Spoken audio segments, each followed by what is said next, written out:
عمل کرنا سٹارٹ کرنا ہے، کب ہم نے دین پہ چلنا ہے، کب ہم نے جو ہے خود کو لے کے ان چیزوں پر جانا ہے۔ تو اس لیے جب ہم کسی کو بھی ایمان کی دعوت دیں، اسلام کی دعوت دیں، قرآن کی دعوت دیں، قرآن پر آنے کے لیے کہیں، تو وہ لوگ، ان کو لگ رہا ہوتا ہے کہ ہم سے زیادہ، یا کچھ لوگ ایسے کرتے ہیں کہ ہمیں تو آپ سے بھی زیادہ علم ہے۔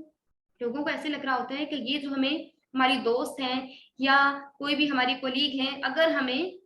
دعوت دے رہی ہیں پڑھنے کے لیے یا قرآن کی طرف آنے کے لیے، تو ان کو لگ رہا ہوتا ہے کہ ہمیں تو ان سے بھی زیادہ عقل ہے۔ وہ سمجھتے ہیں، کچھ لوگ ایسے سمجھتے ہیں کہ انہوں نے ہر طرح کا نالج حاصل کر لیا ہے۔ لیکن اگر اللہ تعالیٰ کسی کے ہوش و حواس اور عقل کو زائل کر دے، جیسا کہ یہاں پہ بات کی جا رہی ہے، اخذ اللہ، اگر اللہ تعالیٰ لے لے، سمعکم وابصارکم وختم علی قلوبکم، اللہ تعالیٰ کانوں کی سماعت لے لے، آنکھوں کی بصارت لے لے، دلوں پر مہر لگا دے، دلوں کو ختم کر دے، تو کون ہے جو اللہ تعالیٰ کے سوا ان کو یہ چیزیں ریٹرن کر دے، انہیں واپس دے دے؟ تو اللہ تعالیٰ جو ہے اگر کسی کے ہوش و حواس اور عقل کو ختم کر دے، کانوں سے قوت سماعت، آنکھوں سے بینائی، دلوں سے سوچنے اور سمجھنے کی قوت کو دور کر دے، دماغ سے سوچنے کی صلاحیت کو دور کر دے، تو کیا کوئی ایسا ہے جو یہ چیزیں اللہ سے چھین کر انسان کو واپس دے دے؟ معاذ اللہ۔ یعنی اگر کان، آنکھ، دل، یہ تینوں اعضاء جو کہ اشرف الاعضاء ہیں، جو کہ مین پارٹس ہیں، ٹھیک ہے، اگر یہ ہے، اگر یہی بیکار ہو جائے، ان کے بیکار ہو جانے کی وجہ سے آپ جسم جو ہے اس کا نظام درہم برہم ہو جائے، تو یہ بتائیے کہ اللہ کے سوا کون سا معبود ہے جو آپ کو یہ چیزیں لا کر دے دے؟ مطلب یہ کہ مستحق عبادت وہ ذات ہے جو ان اعضاء کو دینے اور چھیننے پر قادر ہے۔ اور یہ بت جن کو مشرکین پوجتے ہیں، کس طرح مستحق عبادت ہو سکتے ہیں؟ یہ دلیل بیان کی گئی ہے کہ اللہ رب العزت جو ہے وحدہ لا شریک ہے، وہی الہ ہے، وہی معبود ہے، اللہ کے سوا کوئی دوسرا معبود نہیں ہے، کوئی دوسرا معبود یہ چیزیں نہیں دینے والا۔ رسول اللہ صلی اللہ علیہ وآلہ وسلم کو خطاب ہوتا ہے کہ اے نبی صلی اللہ علیہ وآلہ وسلم، دیکھیے تو صحیح کہ اللہ تعالیٰ اپنے کلام میں کس طرح بدل بدل کے مختلف طریقوں سے توحید کی نشانیاں بیان کرتے ہیں، پھر بھی یہ مشرکین ان کے ماننے اور قبول کرنے سے منہ موڑتے ہیں، منہ پھیرتے ہیں۔ اے نبی صلی اللہ علیہ وآلہ وسلم، آپ ان مشرکین سے یہ بھی کہہ دیجئے کہ بتاؤ تو صحیح کہ اگر عذاب الہی تم پر اچانک آ جائے یا پھر کوئی ایسی نشانی کہ جسے دیکھتے وقت یا دن رات میں کسی بھی وقت آسمان کی طرف سے کوئی مصیبت پیدا ہو جائے، ٹھیک ہے، تو ظالموں کی تباہی سے بچنے کی کیا صورت ہو سکتی ہے؟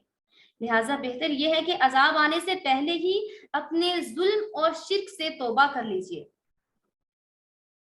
انبیاء کا کام دعوت الی الحق تھا، دعوت الی الحق ہے جو کہ جنت کی طرف لے کے جانے والی ہے۔ اگر اس پہ عمل کریں گے تو جنت ملے گی، اور اگر کسی نے اس پہ عمل نہ کیا، اپنی منمانی کی، وَكَذَّبُوا بِآيَاتِنَا، جس نے جھٹلا دیا آیات کو، يَمَسُّهُمُ الْعَذَابُ بِمَا كَانُوا يَفْسُقُونَ، تو کیا ہوگا کہ وہ عذاب کا شکار ہوں گے نافرمانی کے سبب۔ یفسقون، جو وہ نافرمانی کیا کرتے تھے، يَمَسُّهُمُ الْعَذَابُ، انہیں پہنچے گا عذاب جس پر وہ لوگ اتراتے تھے، اکڑ دکھاتے تھے، انا دکھاتے تھے کہ ہم تو بڑے عقل والے ہیں، ہمیں ساری سمجھ ہے، ہمیں پتہ ہے کیا کرنا ہے کیا نہیں کرنا۔ انبیاء علیہ الصلوۃ والسلام کی بات نہیں مانتے تھے، ان کی نافرمانی کے سبب اللہ تعالیٰ کی طرف سے انہیں عذاب پہنچے گا جو وہ نافرمانی کیا کرتے تھے۔ قُلْ لَا أَقُولُ لَكُمْ عِنْدِي خَزَائِنُ اللَّهِ وَلَا أَعْلَمُ الْغَيْبَ وَلَا أَقُولُ لَكُمْ إِنِّي مَلَكٌ إِنْ أَتَّبِعُ إِلَّا مَا يُوحَى إِلَيَّ قُلْ هَلْ يَسْتَوِي الْأَعْمَى وَالْبَصِيرُ أَفَلَا تَتَفَكَّرُونَ۔ آپ صلی اللہ علیہ وآلہ وسلم فرما دیجئے کہ نہ تو میں تم سے یہ کہتا ہوں کہ میرے پاس اللہ کے خزانے ہیں، اور نہ میں تمام غیب کے علم کو جانتا ہوں، وَلَا أَعْلَمُ الْغَيْبَ وَلَا أَقُولُ لَكُمْ إِنِّي مَلَكٌ، اور نہ میں یہ بات کرتا ہوں کہ میرے پاس غیب کا علم ہے، اور نہ ہی میں یہ کہتا ہوں کہ میں کوئی فرشتہ ہوں۔ ملک یعنی فرشتہ، نہ میں کوئی فرشتہ ہوں۔ ان اتبع الا ما یوحى الی، میں تو صرف وہی کچھ کہتا ہوں جو کچھ میرے پاس وہی لاتی ہے، اور اس کی اتباع کرتا ہوں۔ قل هل يستوي الأعمى والبصير أفلا تتفكرون. آپ کہیے کہ اندھا، کیا اندھا اور آنکھوں والا برابر ہو سکتے ہیں؟ سو کیا تم غور نہیں کرتے؟ قل هل يستوي الأعمى والبصير، کیا اندھا اور بینا برابر ہو سکتے ہیں؟ دونوں ایکول ہو سکتے ہیں؟ ایک تو جس کی آنکھیں ہیں، یستوی برابر ہونا، اعمى آنکھوں والا، اندھا، اعمى اندھا، والبصیر اور آنکھوں والا، کیا یہ دونوں برابر ہو سکتے ہیں؟ افلا تتفکرون، کیا تم غور و فکر نہیں کرتے؟ اللہ رب العزت کی ذات تم سے پوچھ رہی ہے کہ آپ غور و فکر نہیں کرتے کہ اللہ تعالیٰ نے آپ کو نوازا ہے، عقل سے نوازا، اس کے باوجود آپ لوگ اس چیز پر ایمان لانے والے نہیں۔ وَأَنذِرْ اور ڈرائیں بِهِ الَّذِينَ ان لوگوں کو، یخافون جو خوف رکھتے ہیں، ان یحشروا کہ وہ جمع کیے جائیں گے، الی ربہم اپنے رب کی طرف، لیس لہم تو نہیں ہے ان کے لیے، من دونہ اس کے سوا، ولی کوئی حمایتی، کوئی دوست، ولا شفیع اور نہ ہی کوئی سفارش کرنے والا، لعلہم یتقون تاکہ وہ لوگ پرہیزگار ہو جائیں، وہ بچتے رہیں۔ اور ایسے لوگوں کو ڈرائیے جو اس بات سے اندیشہ رکھتے ہیں کہ وہ اپنے رب کے پاس ایسی حالت میں جمع کیے جائیں گے کہ جتنے غیر اللہ ہیں، نہ کوئی ان کا مددگار ہوگا، نہ کوئی ان کا سفارش کرنے والا ہوگا، اور اس امید پر کہ وہ ڈر جائیں۔ مشرکین مکہ جو تھے، محض عناد کی وجہ سے ایسے سوالات اور فرمائشی معجزات طلب کرتے تھے۔ مثلا کسی نے کہا کہ آپ مکہ کی زمین کو وسیع کر دیجئے، اس میں باغات اور نہریں جاری ہو جائیں۔ کسی نے کہا کہ آپ مکہ کو کوہ صفا ہو جانے کا حکم دیجئے۔ کسی نے کہا کہ آپ ہمیں اتنی دولت دے دیں کہ ہم لوگ مالا مال ہو جائیں، سب کو زیادہ سے زیادہ دولت دے دی جائے۔ کسی نے کہا رسول اللہ صلی اللہ علیہ وآلہ وسلم سے کہ جس عذاب سے ہمیں ڈرایا جا رہا ہے وہ کب آئے گا اور قیامت کب ہوگی، وغیرہ وغیرہ۔ اس طریقے سے رسول اللہ صلی اللہ علیہ وآلہ وسلم سے کوشچننگ کیا کرتے تھے، اور فرمائشی معجزات کے پورا ہونے اور سوالات کے جواب دیے جانے پر نبی کریم صلی اللہ علیہ وآلہ وسلم کی رسالت کی تصدیق کو کہتے تھے ہم تب مانیں گے جب ہمارے فرمائشی معجزات پورے ہوں گے، اور جو ہم کوشچن کر رہے ہیں یا پھر ہماری جو خواہشات ہیں وہ پوری ہو جائیں گی۔ تو یہاں پہ ان آیات میں وہ چیزیں واضح کر دی گئی ہیں۔ ان آیات میں اللہ رب العزت نے یہاں 4 کاموں کی کرنے کا اعلان کیا ہے۔ اول یہ کہ اللہ جو ہے، اللہ خزائن کا مالک و مختار ہے۔ فرمایا کہ میں اللہ کے خزائن کا، رسول اللہ صلی اللہ علیہ وآلہ وسلم فرما رہے ہیں قُلْ لَا أَقُولُ لَكُمْ عِنْدِي خَزَائِنُ اللَّهِ وَلَا أَعْلَمُ الْغَيْبَ وَلَا أَقُولُ لَكُمْ إِنِّي مَلَكٌ۔ پہلی بات تو یہ کہ میں اللہ کے خزائن کا مالک و مختار نہیں ہوں کہ جو کچھ مجھ سے طلب کیا جائے میں فوراً آپ کا مطالبہ پورا کر دوں۔ دوسری بات یہ ہے کہ میں غیب نہیں جانتا، جو آئندہ کی باتیں آپ میرے سے پوچھتے ہو کہ اب قیامت کب آئے گی، نیکسٹ کسی کے بیٹا کب پیدا ہوگا، یا ایسی باتیں جو آپ غیب کے متعلق میرے سے سوالات کرتے ہیں، تو آپ کو لگتا ہے کہ میں آپ کو فوراً جواب دے دوں گا۔ اور تیسرا یہ کہ میں فرشتہ نہیں ہوں، میں تو اللہ کا نبی اور رسول ہوں۔ رسول اللہ صلی اللہ علیہ وآلہ وسلم مشرکین کو جواب دے رہے ہیں کہ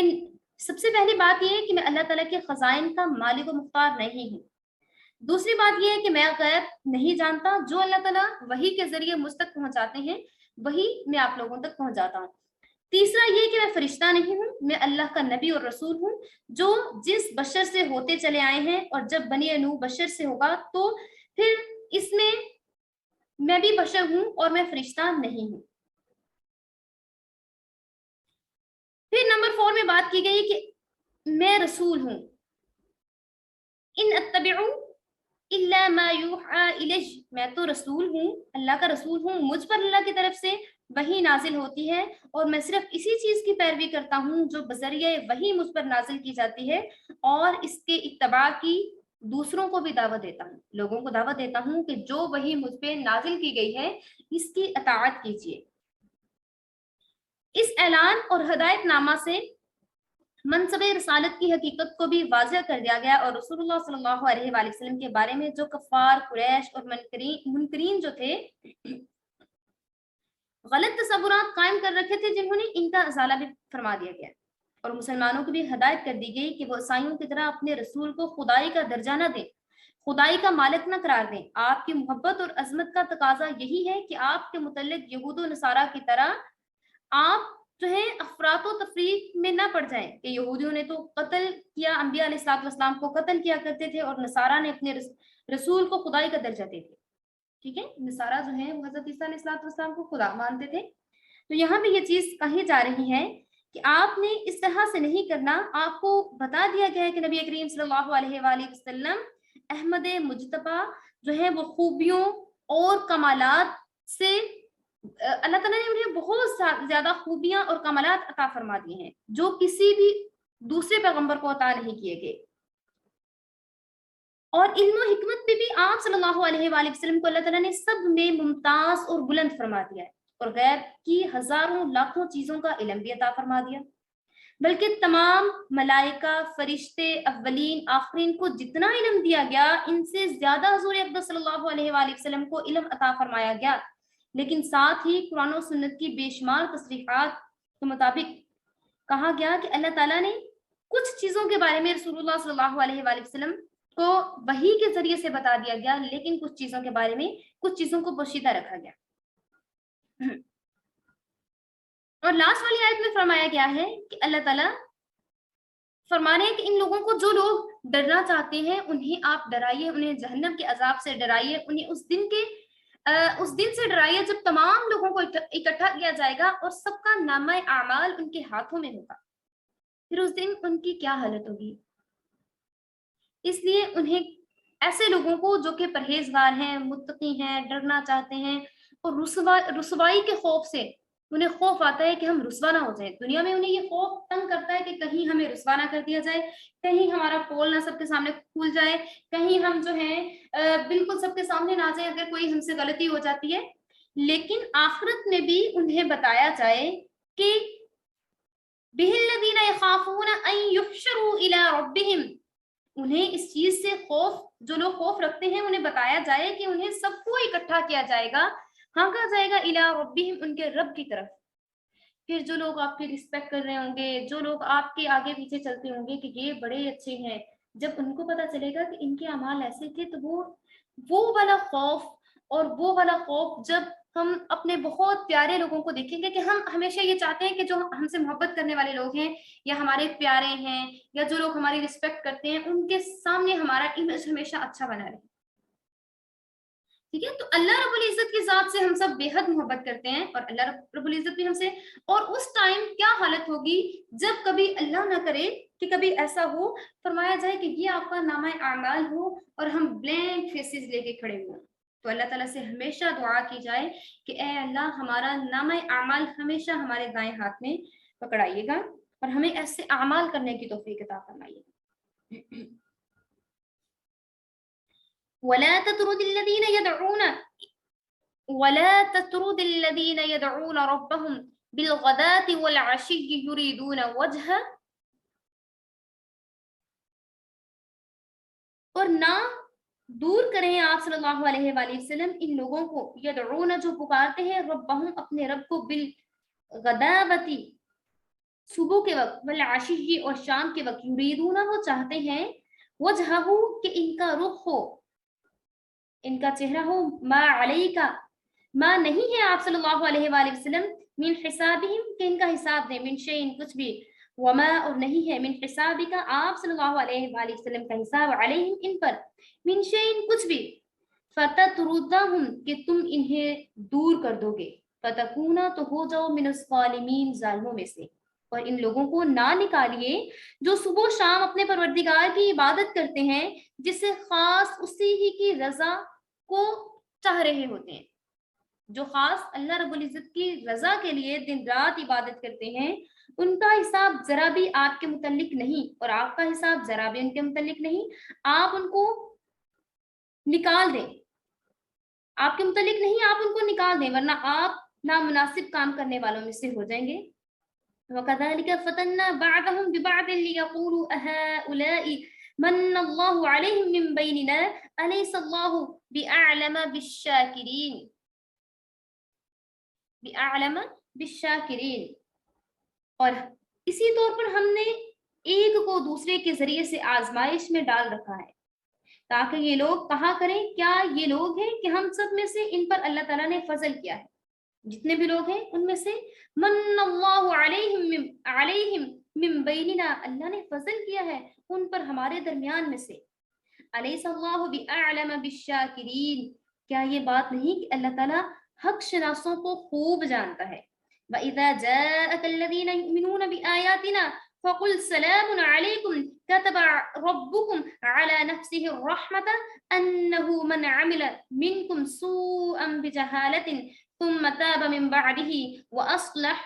فأنه غفور رحيم وكذلك نفصل الآيات ولتستبين سبيل المجرمين.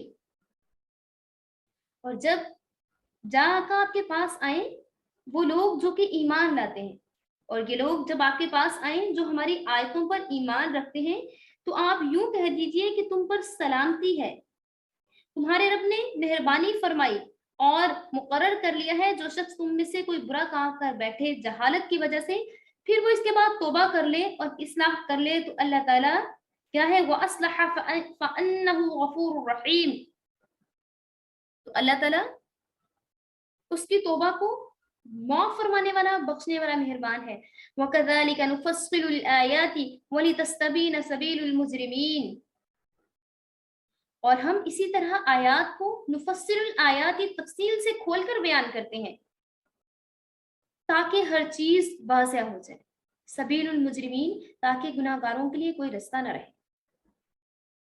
اب ان آیات کا شان نزول کیا ہے کہ ایک مرتبہ سرداران قریش نے رسول اللہ صلی اللہ علیہ وآلہ وسلم کے پاس یہ پیغام بھیجا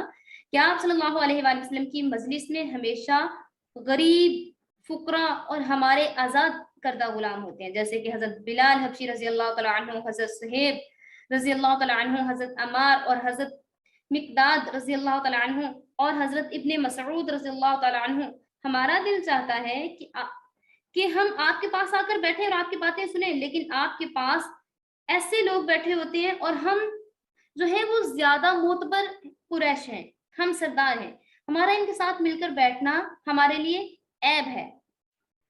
اور ہمارے لیے اس میں شرمندگی ہے کہ ہم ان لوگوں کے ساتھ آ کر بیٹھیں. اس لیے ہم جب آپ کے پاس آیا کریں تو آپ اپنی مجلس سے ان غریب اور فقراء کو اٹھا دیا کریں. ممکن ہے کہ پھر ہم آپ کی بات کو سن کر آپ کی تصدیق کریں اور آپ کی اطاعت کریں.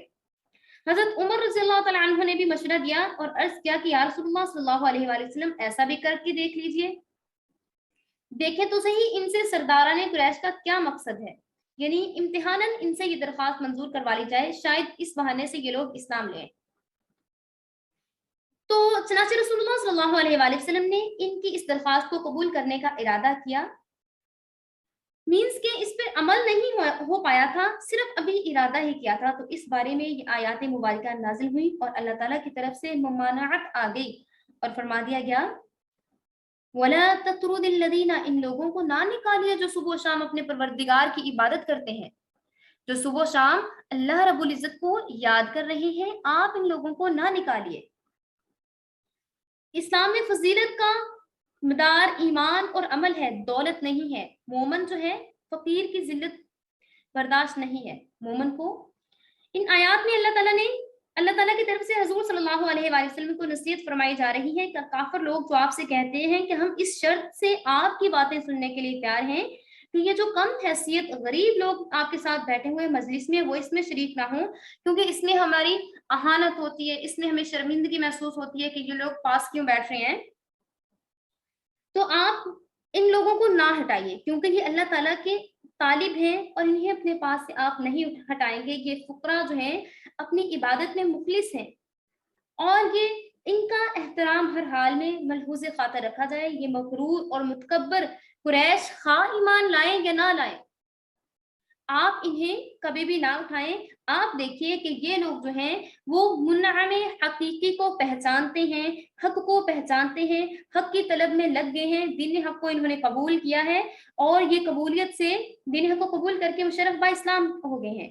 اور انہوں نے ہر طریقے سے دین کو قبول کیا. غریبی رہی، انہوں نے اپنا گھر بار مال دولت سب چھوڑ دیا اور غریب ہو گئے لیکن اسلام میں داخل ہو گئے. اور اس طریقے سے ان آیات میں غریب صحابہ کی دلجوئی بھی کی گئی اور انہیں اعزاز بھی دیا گیا.